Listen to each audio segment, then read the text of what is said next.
I'm Casey Conlon, and I'm joined today by John Rife, a business consultant with the Job Service Billings. He's been there for 20 years, all out of Billings, and so he's kind of seen the job markets ebb and flow throughout a lot of different times in our life. But John, we were just talking, this is somewhat unprecedented. You guys have never quite seen anything like you have the last 6 weeks. Is that fair to say? That's completely fair to say. We've seen a lot of ups and downs, but this has just been a tsunami. It has just flooded us with claimants that we've never had before. I asked you a little bit ago about comparatively to talk about between '08 and '09, that bubble crash, and you said, that really wasn't what we're seeing here, especially on the jobs end of things. That's right. We saw people coming in that were dislocated, but not nearly these kinds of numbers. It had, in other words, near the impact that this has had. Let's talk about some numbers, unemployment numbers for Billings and Yellowstone County specifically. What are the latest ones you can tell us, and what kind of spike have we really seen over the last 6 weeks? Unemployment rates are a lagging indicator, so the most official number I have is still about 3.5, but that was early in March when that one was generated.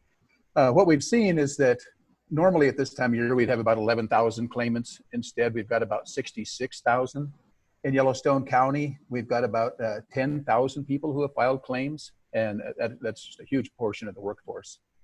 You talk about 66,000, that's continued claims, correct? I mean, people who are going through the system and week after week continuing to claim unemployment. That's right. They've already gotten into the system at some point, and now each week that they're unemployed, they file a continuing claim. How flooded has your office, and then I assume talking to the unemployment office, how flooded have those calls been? And has that made it difficult for everybody to maybe see quick returns on unemployment claims? We've all had to be patient through this.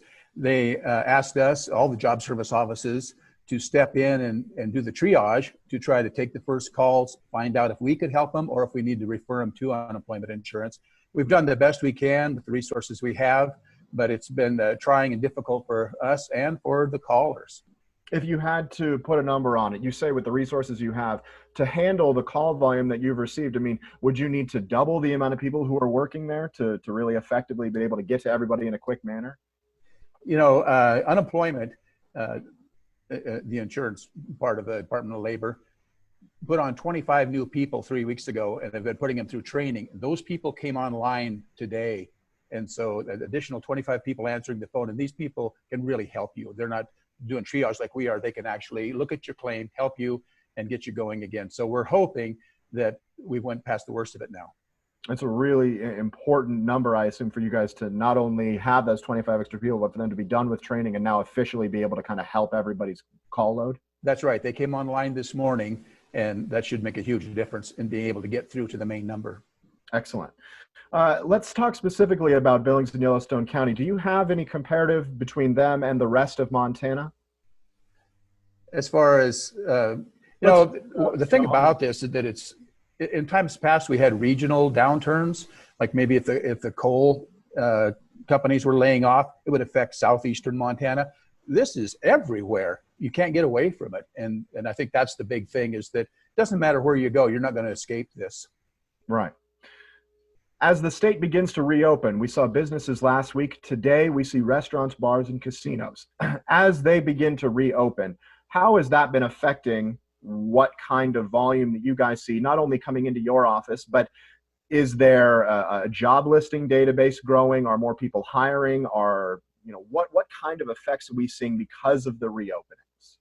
Well, it's unusual that we're not seeing more construction jobs. Typically at this time of year, we would see a big upturn in construction. What I am seeing is a call for cleaners. And so if you like to clean things, we've had butcher shops, bus lines, convenience stores, hotels looking for more people to do cleaning because that has become so important. Lawn care, which, of course, is a seasonal job, but that's certainly spiked.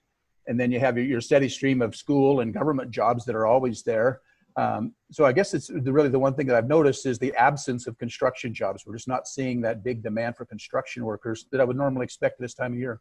Interesting, because as you drive around town, you see a lot of current construction going on, more so than we necessarily would see this early in the season. I'm wondering if they're